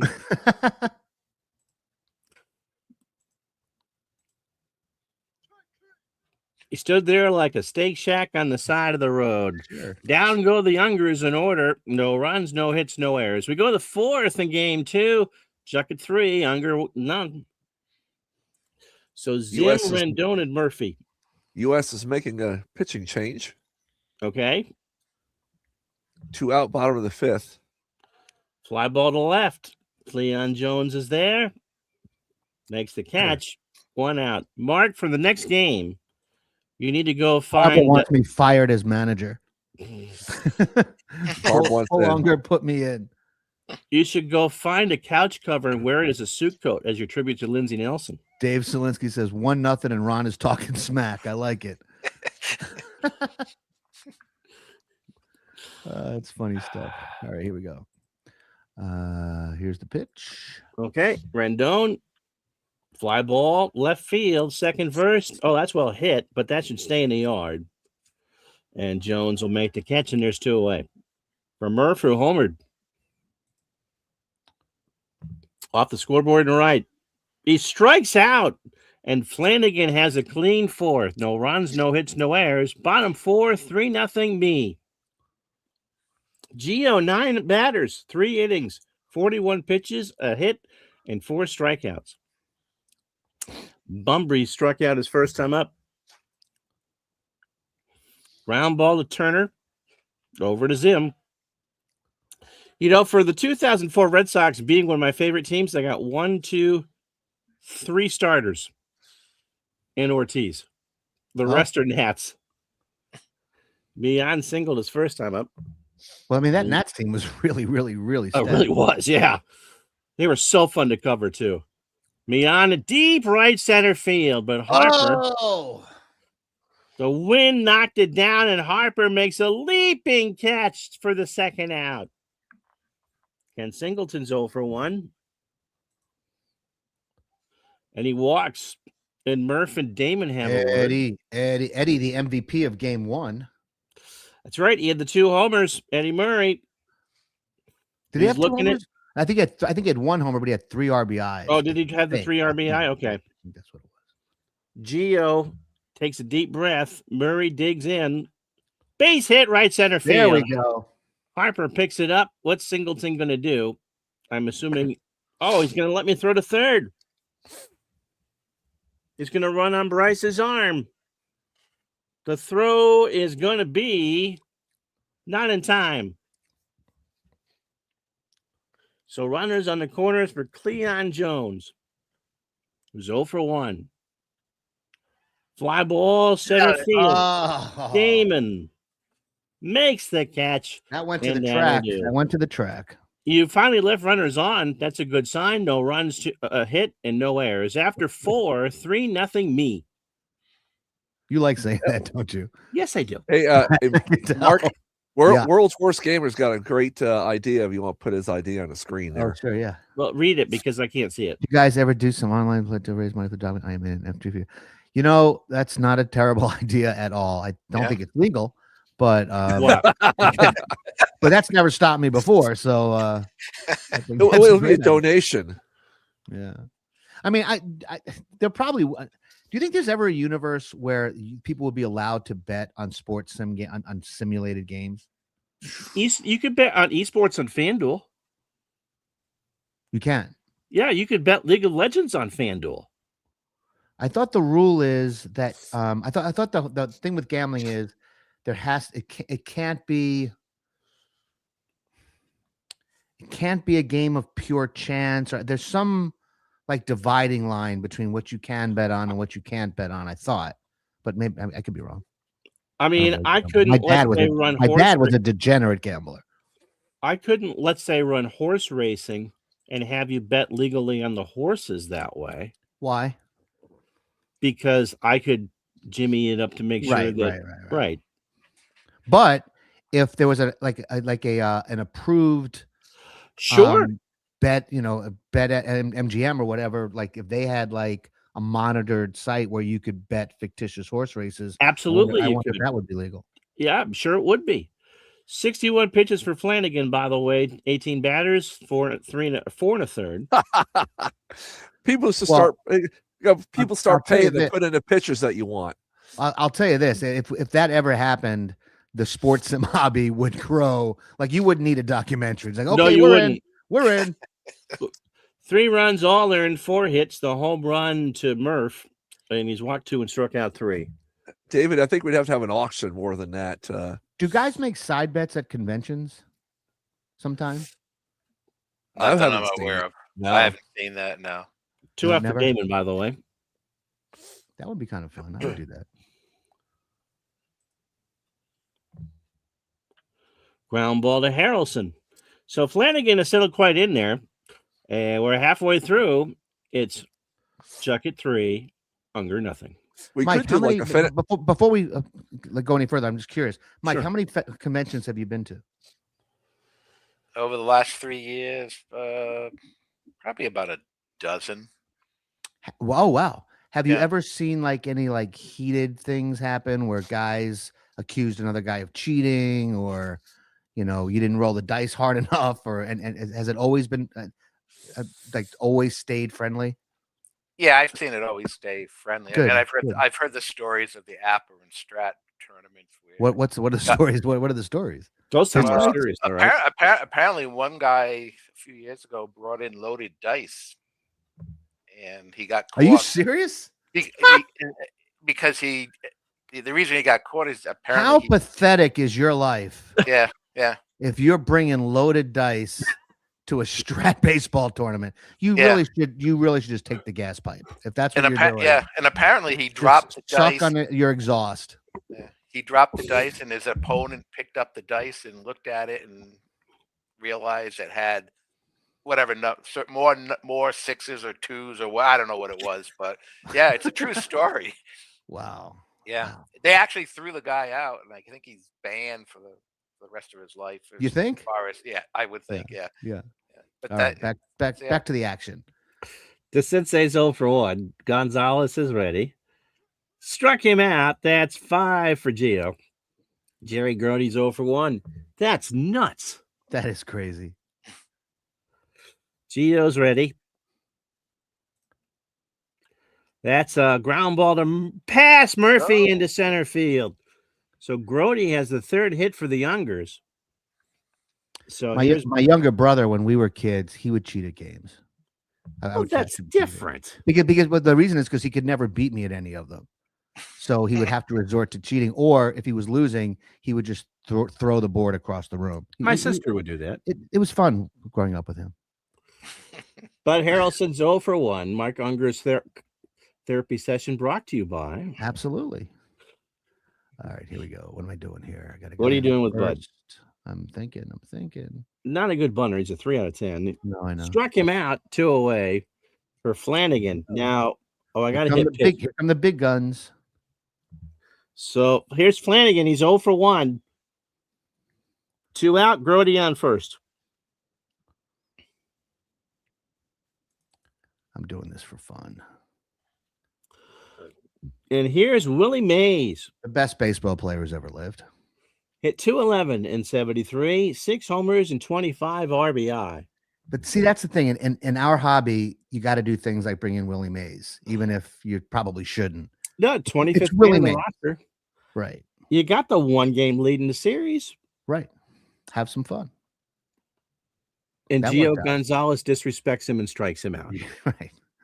After 5, say a prayer for Willie.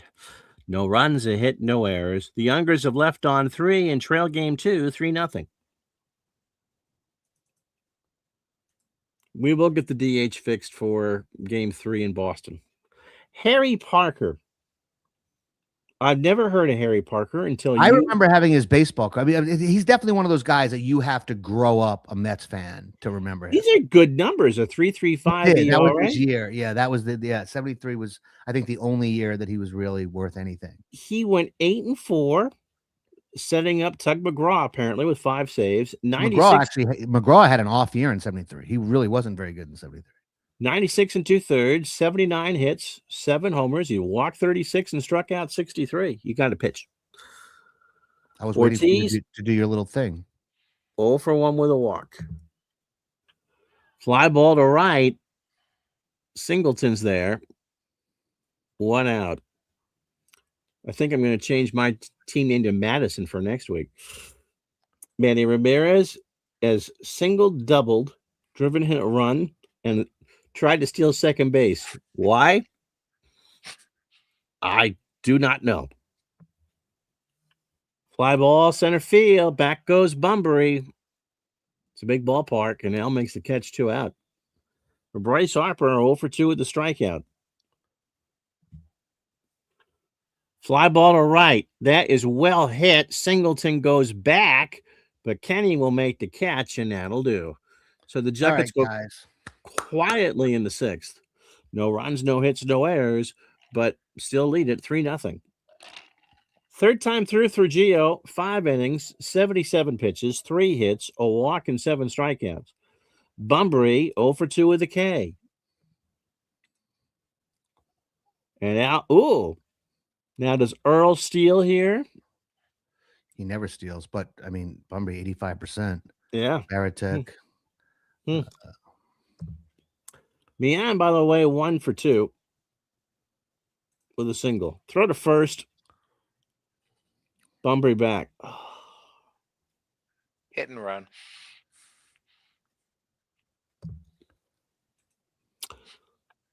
Runner stays put. Ground ball to third. Rendon only plays to first. Mian's running, but Zimmerman's there, and Bunbury goes to second. I went with the hit and run. So here's Singleton, 0 for 1 with a walk. Rusty Staub looks forlorn in the Mets dugout. Struck him out. A 1-2. Murray. Eddie has singled and struck out. Now, Singleton's the only player to have played on both teams for you, right? He came up with the Mets. That's right. In fact, he was traded. Tim Foley, Mike Jorgensen, and Singleton were traded to the Expos for Staub. Wow. Yeah. It was a blockbuster. And Bunbury goes to third. Was that a wild pitch? Yes, it was. Wild pitch, yep. 2-2 in the dirt. Veritek can't get it. Veritek says, I don't catch knuckleballs. What are you doing? So it's a full count to Murray. Bunbury on third. Gio deals, and Murray draws the walk, which Gio is grateful for. Here's Cleon Jones. He's 0 for 2. He is, however, the tying run. Come on, Cleon. Got him! No runs, no hits, no errors. The Youngers have left on 5. We go to the 7th in game 2. Chuck at 3, Younger nothing. I think somebody said that in the last show we did about that. Cleon Jones is one of those guys that if you know Cleon Jones, you clearly know baseball. Yes, he absolutely. was a really, really good player. For quite a while. I mean, 69.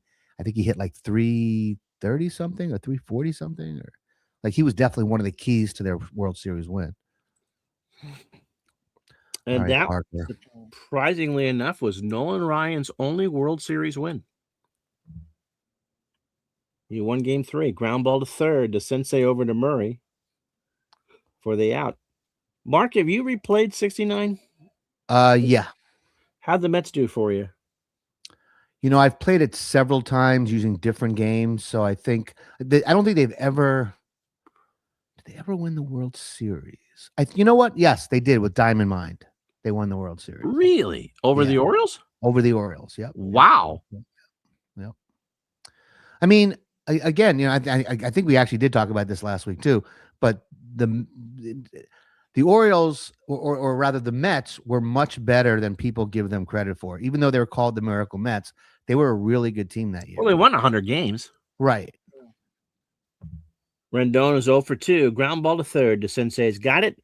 Over to Murray for the out. The key thing, I think, if I'm not mistaken, wasn't even doing these 60s replays, it seems to me like the National League was a lot stronger than the American League in the 60s.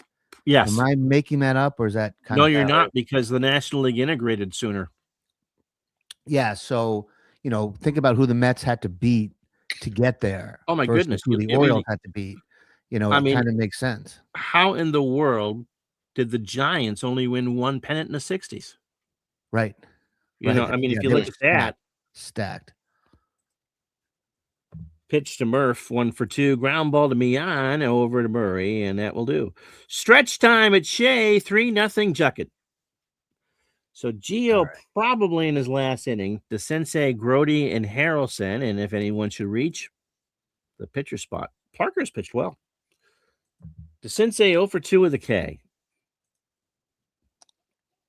Draws the walk.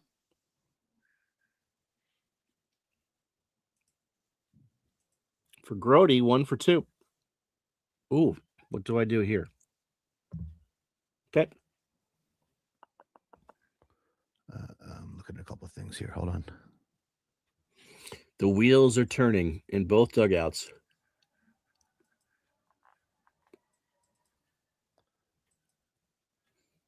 Oh, you're going to pinch run. Let it be Lowenstein. It was a 9 runner with a 79% chance to steal. Yeah, I forgot how fast. I actually, when I looked at the numbers just now, when I saw, I was like, "What? Really? Lowenstein was that quick?" But I guess he was. Yeah, Grody. Weaver just wouldn't do it. I'm waiting for you. So I know. I'm just making some managerial decisions. Up and Staub is. Oh, you're gonna use Staub now. Yeah, I got a guy on first. Nobody out. He's my best hitter. Who's on the bench? Okay. The lefty righty thing. I mean, rather Grody, even though he's a righty, can't really hit lefties. So let's give it a shot. Okay. Throw to first. And Lowenstein has a better chance now. Staub with noticeable sauce stains on his jersey.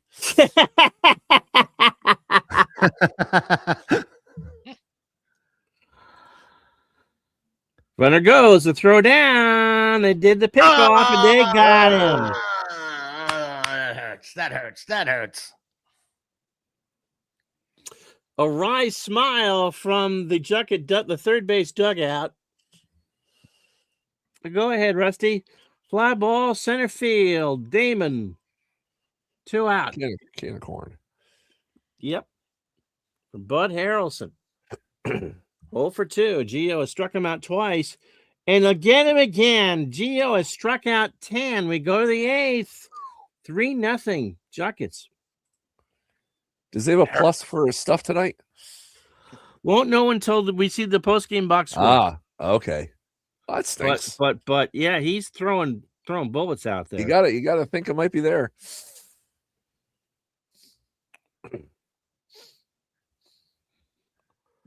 The one advantage that Mark has is pitching, I think, because they can go deeper because they were 70s pitchers. That's true. So Rich Dower is 6 at third, and Rick Dempsey an 8 and a 9 behind the plate. Jason Varitek shakes his hand 0 for 1 with a walk. Parker deals, and there's a ground ball to Murray, 1 nice out. Play out there, Eddie. For Turner, who's 0 for 3. Ground ball to Harrelson. Over to Murray. Parker's pitched well, man. 2 out. 2 2/3 of perfect baseball for Harry Parker, who will lead off the bottom of the 8th. Johnny Damon 1 for 3 with a single and an RBI. Dribbles one down there. Parker, and nice play. Oh, he beat it out. Yeah, he beat it out. An infield hit. First hit allowed. Here's David Ortiz. He's 0 for 2 with a walk. Ortiz trying to salt this one away. And here comes Tug. Oh, yeah, you're right. Those aren't great numbers. No. A 3.87 ERA, 5 and 6, 25 saves, 118 2/3, 106 hits, 11 home runs. He walked 55, struck out 81, and said, if I can't smoke it, I'm not playing on it. You know, a big one for me is whip, and I think his whip was pretty crappy that year. 1357. Ortiz lines it to beyond, and that is the inning. So down goes me. No runs, a hit. I've left on 3. We go to the bottom of the 8th. 3-0. Now, I have no lefties. Good job, Ron. Great effort. Matt Albers. You talk about your one-year wonders. He was a journeyman pitcher in Chicago and a variety of different places. No, he pitched pretty well for the Orioles, I think, actually. Did he? I believe so. Numbers for in 17 a 1.62 ERA. He went 7-2, 2 saves for a team that bullpen was just horrible. 61 innings out, 35 hits. Now you can pinch hit. 6 home runs. He walked 17 and struck out 63. Invaluable while that team tried to figure out who was going to close for him. John Milner at 239, 23 homers and 72 RBI. High ground ball to Zim, 1 out. Maybe 1 out. For Al Bumbry, 0 for 2, a walk and a strikeout. Ground ball to Turner, over to Zim, 2 out.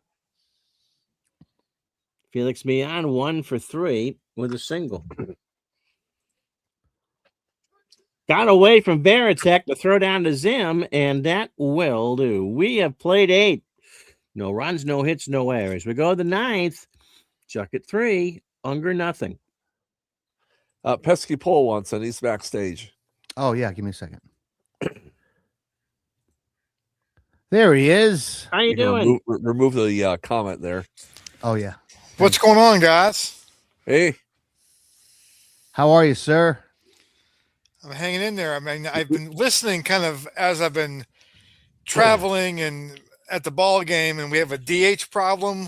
Yes, we World do. Worst Gamer. World Worst Gamer is a gambling degenerate, which I love. Like, I've always liked him, but now I really like him. Oh, my dad was such a degenerate. Like, it's almost funny. Well, we had I grew up with a bookie who worked on my grandfather's basement, and I thought that was normal. I thought every kid had a bookie down in the basement that took bets. That's the After Hours podcast, right? Bookies in the basement. Bookies in The basement. It was great. I mean it, and I thought that was normal until my grandfather got arrested, and I realized I was like, why did grandpa get arrested? You're not supposed to have a bookie working out of your basement. So. Hey, Mark, we can use that as one of our alias emails, bookies@boxscore. Yeah, definitely, right. It'll be Tim Stoddard, by the way, a 1.71 ERA, 3-1, 3 saves. We're out of commercial break now. 58 innings, 44 hits, 3 homers allowed, 19 walks, 47 strikeouts. Now, I grew up, spent some time in Eastern New York. Manny, by the way, 2 for 3 at double and an RBI. And Granville, New York, at the time, fly ball left field. Cleon Jones turns and watches it go. Ugh.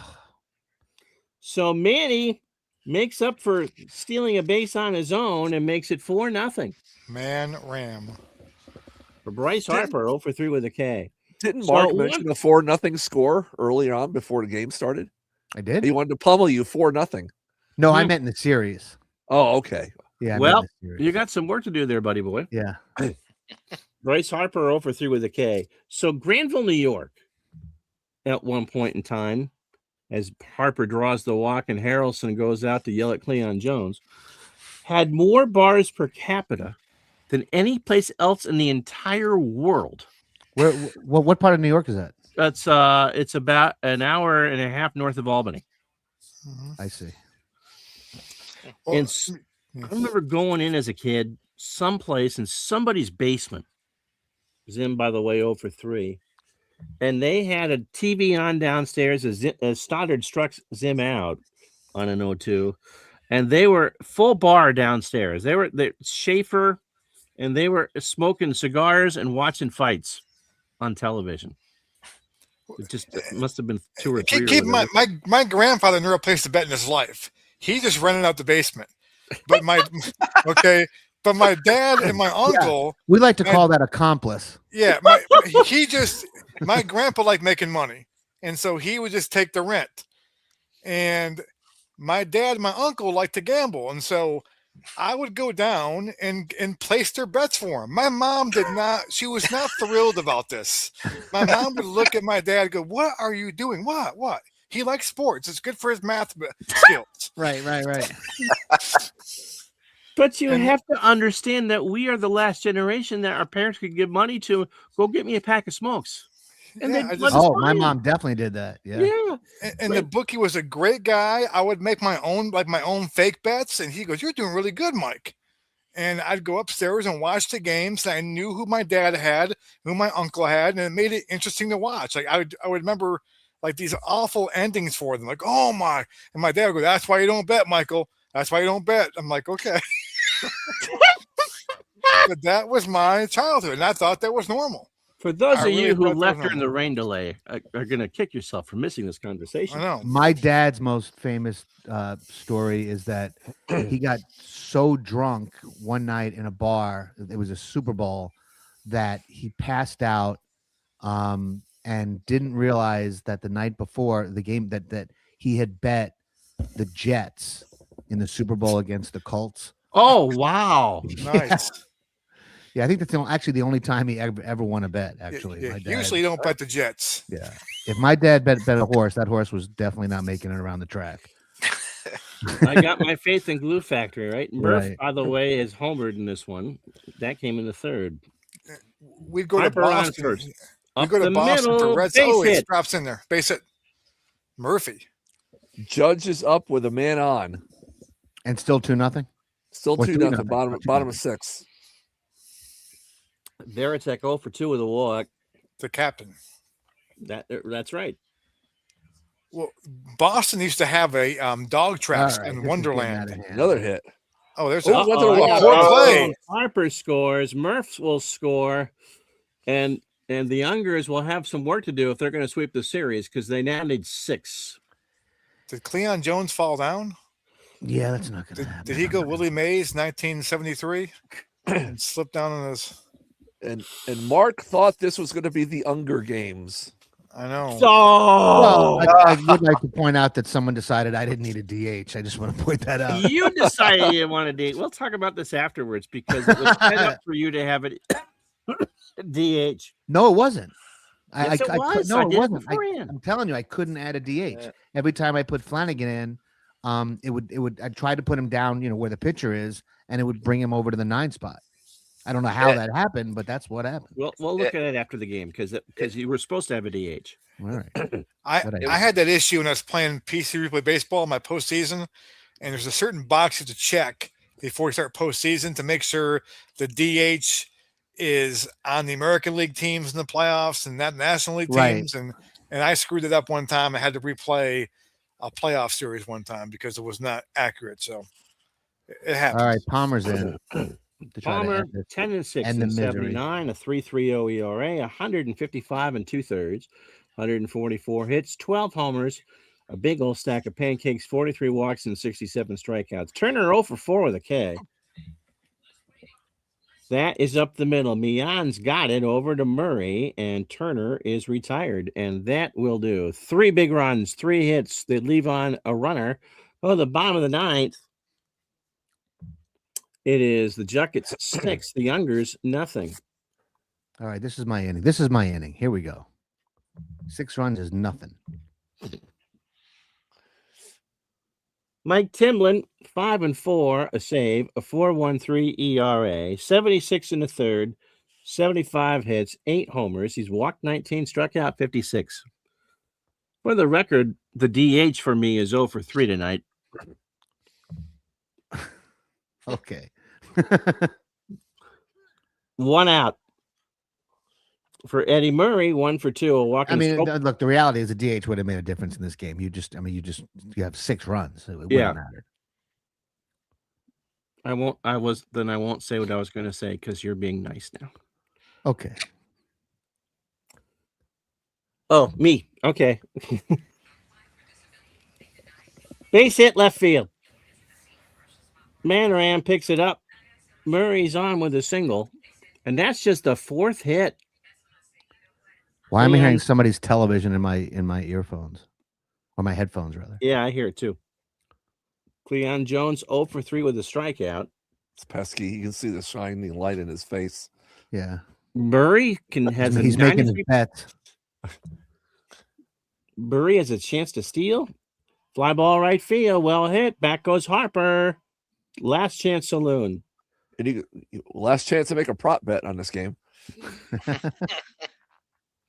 I think if Unger had a DH, it'd be 9-6 right now. We call that stirring the pot, folks. Fanning the There's Rich, flames. Rich Dower at 257, 9 home runs. Too bad he can't hit anything more than a 2-run shot here, and 61 RBI. So just to remind you, he needs 6 to tie and 7 to win. Thank you, Ron. Won't get any of that. Ball game over. All right, 1-1. 1-1. Okay, so Gio Gonzalez, 7 innings, 3 hits, 4 walks, and 10 Huh. strikeouts. No plus. And no plus. Wow. Flanagan takes the loss. 5 innings, 4 hits, 3 runs, all earned. The homer to Manny, 2 walks and 3 strikeouts. Parker, I thought pitched really. He had plus stuff. Yeah. Timlin got his stuff, had a plus too. Yeah. And I didn't have to burn Folk. Yeah. I don't know if the computer will let me use him 3 games in a row because the next 3 will be at Fenway. You ready for me to close it out, or you want to keep it open? You can close it out, but leave the game open so we can get the settings right for the next 3. Well, I already closed my game. Oh, you closed the game out? You said you could close the game out. Oh, you Oh. meant just the game itself. Did No, you I close closed the it. program or no? No, we'll get the settings right on our own time Okay. before our next broadcast. Want to thank everybody for joining us. What's the score in the game? It's still 3-0, right? It's 2-0. But top of 7. I meant 2-0. Oh. So let me remove Ron's screen. And we are back. Another great show, guys. That was Don't fun. forget There we go. play ball at boxscorefilm.com. Send us your email address. Tell us, an anecdote if you want, or just your email address. And that's just a way of saying, hey, I want to be supportive of the project. Here's my name. We're not going to do like a regular newsletter or anything like that, because in some ways this YouTube channel kind of serves as that. But this way, we can kind of give you alerts as we get closer and closer to the funding campaign. So it's playball at boxscorefilm.com. Our Facebook group is Box Scores from the Basement. Please subscribe to the channel. Ring the bell, as Chef Jean Pierre. You guys ever watch Chef Jean Pierre, the chef on YouTube? Nobody? Nope. Very funny guy and amazing chef. Don't forget to ring that bell. So ring the bell, and we'll see y'all later. All right. Take care. All right. Bye, guys. All Good right. night. Later, guys. Good night. Bye.